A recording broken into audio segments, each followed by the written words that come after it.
In today's video, I'm going to take a listen to this minister. Listen, I don't even know who he is, where he's from. I don't think he's a Seventh-day Adventist, but you got to hear what this man is preaching. Okay, just sit tight.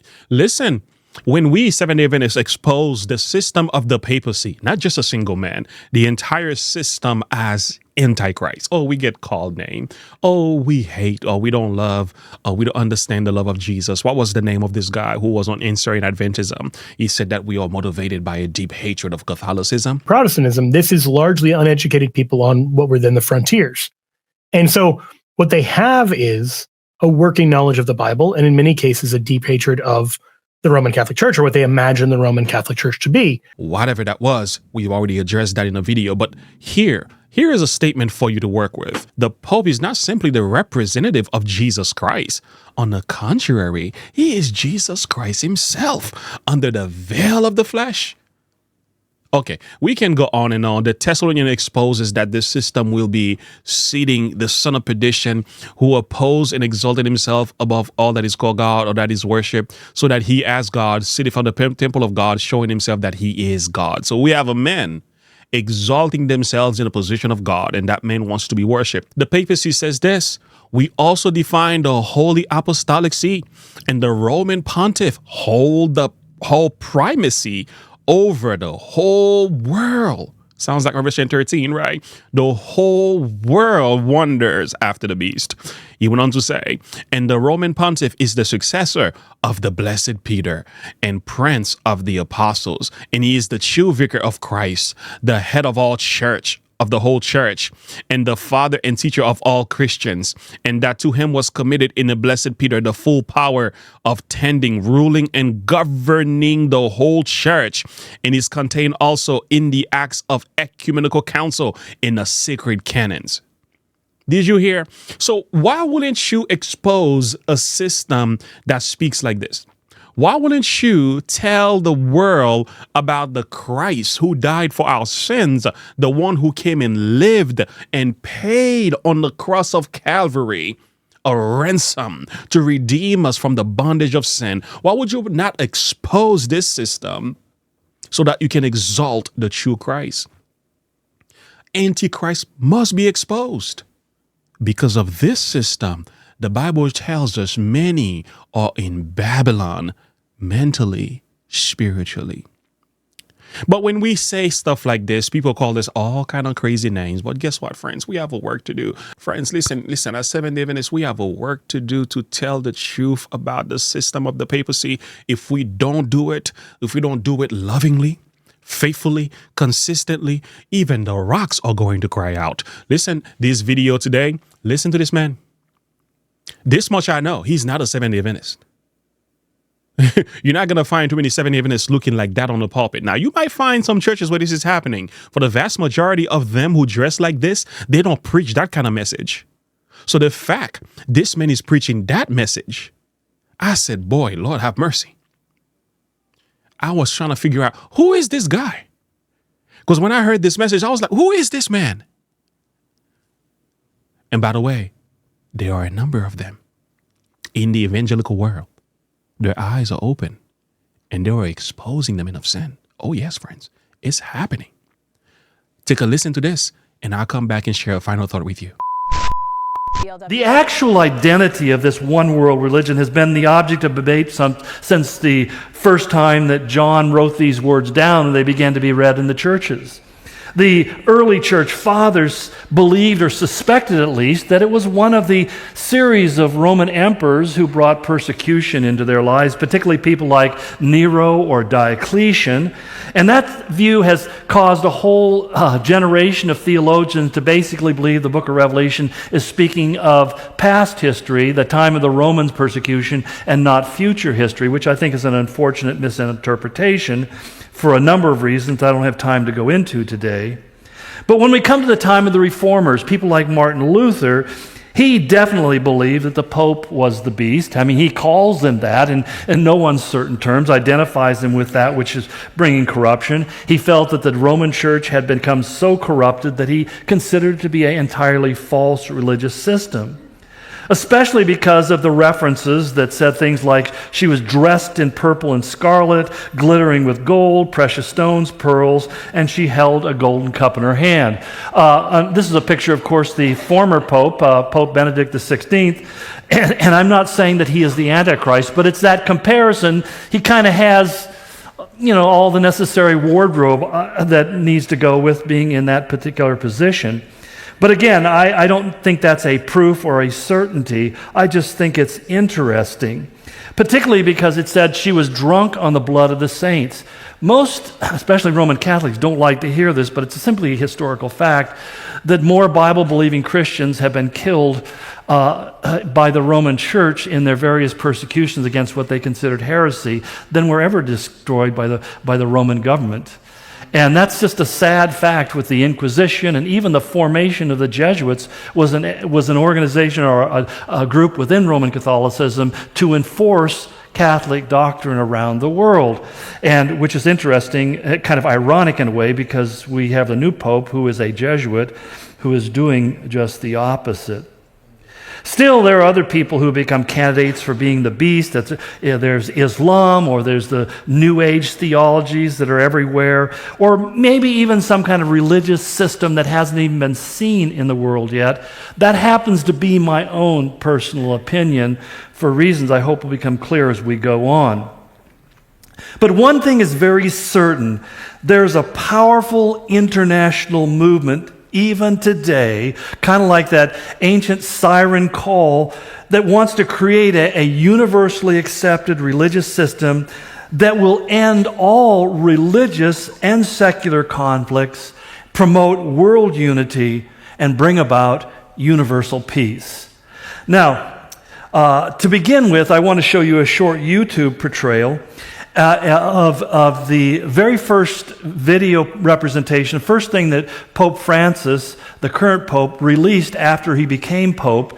And I say it not because I want to point the finger at him in particular, but it's significant when the world's most popular public figure, that worldwide, 68% of the world has a very favorable view of this man. He is, without question, the most influential religious leader who is feted by all of the major leaders around the world. And it goes far beyond the 1.2 billion Catholics that there are in the world. It goes far beyond that. He is loved and respected through all spectrums of religion, in many ways because of what we're going to see in the next video. He's basically inclusive, bringing everybody under the same religious banner. But let's let the video speak for itself for a few minutes, very short. La mayor parte de los habitantes del planeta se declaran creyentes. Esto debería provocar un diálogo entre las religiones. No debemos dejar de orar por él y colaborar con quienes piensan distinto. Confío en Buda. Creo en Dios. Creo en Jesucristo. Creo en Dios, Alá. Muchos piensan distinto, sienten distinto, buscan a Dios o encuentran a Dios de diversa manera. En esta multitud, en este abanico de religiones, hay una sola certeza que tenemos para todos. Todos somos hijos de Dios. Creo en el amor. Creo en el amor. Creo en el amor. Creo en el amor. Confío en vos para difundir mi petición de este mes. Que el diálogo sincero entre hombres y mujeres de diversas religiones conlleve frutos de paz y justicia. Confío en tu oración.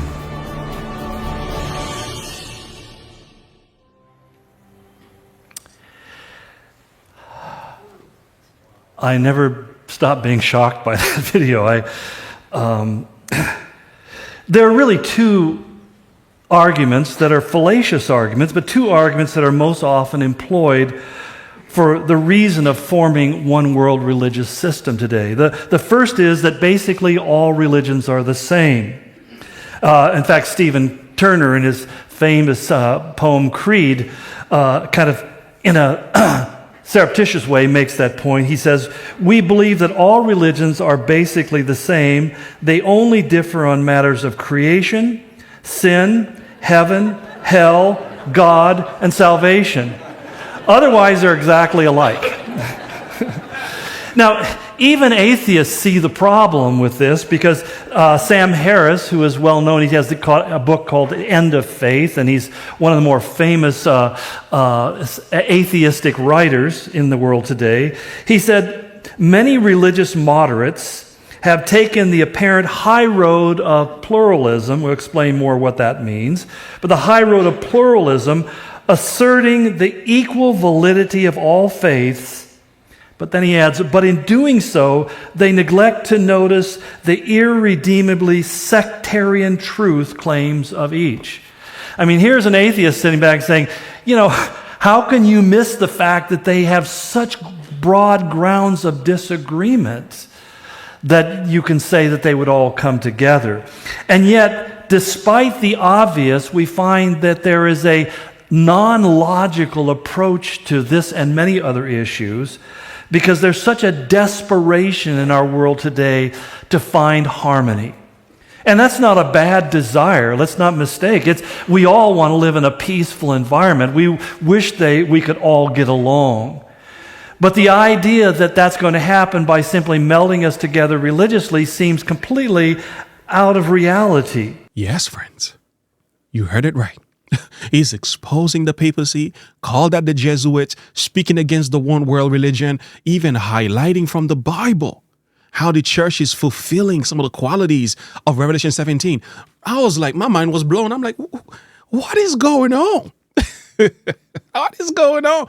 And that's why I said, if we don't preach this message, we don't tell the world the truth, we don't proclaim these everlasting gospels, we don't preach the three angels' messages, somebody else is going to do it.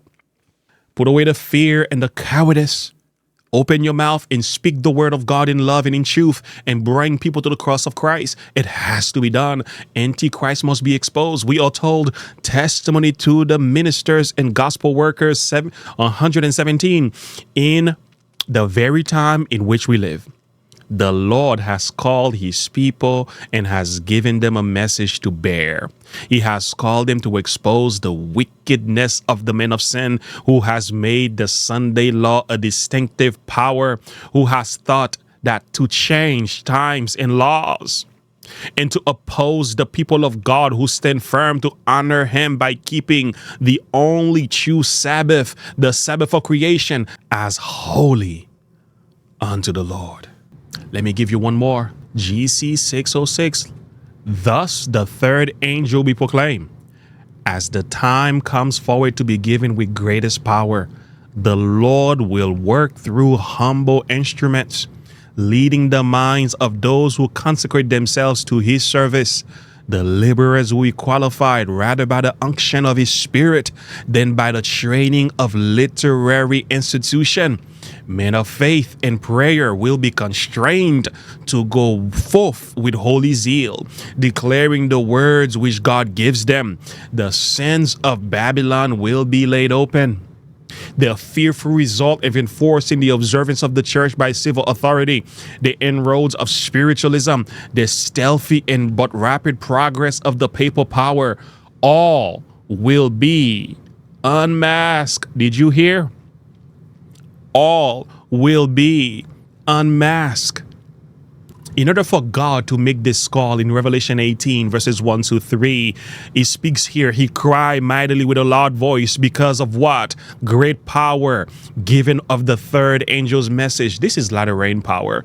We are told Babylon the Great is falling, that great city, because it's become the habitations of devils and the holes of every foul spirits and the cage of every unclean and hateful bird. For all nations have drunk of the wine of the wrath of her fornication, and the kings of the earth have committed fornication with her, and the merchants of the earth all racks which through the abundance of her delicacies. And I heard in a voice from heaven saying, come out of her, my people, that you be not partakers of her sins, that you receive not of her plagues. For her sins have reached unto heaven, and God have remembered her iniquities. Most, especially Roman Catholics, don't like to hear this, but it's simply a historical fact that more Bible-believing Christians have been killed by the Roman Church in their various persecutions against what they considered heresy than were ever destroyed by the Roman government. Friends, I'm going to say it again.